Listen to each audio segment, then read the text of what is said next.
Yun, what's up mga boss? Update lang tayo. Bukas nga ay tayo ay mag-i-start na mag-delivery rider bilang isang Lalamove rider. Yan, bali na kompleto na tayo at approve na tayo bilang maging delivery rider ni Lalamove.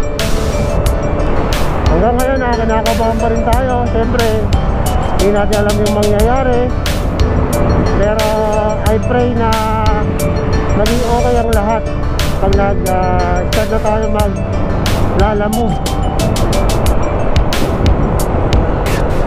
Nararanasan na rin natin yung buhay delivery rider.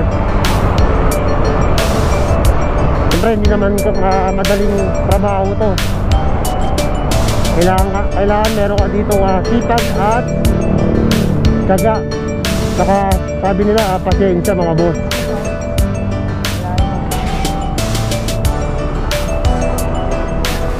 Kailangan marami kang pasensya sa ganung trabaho mga boss.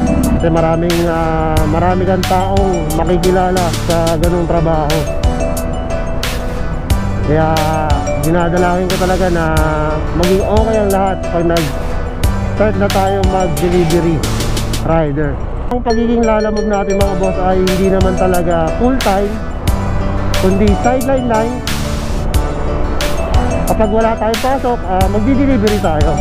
Hindi naman talaga tayo always na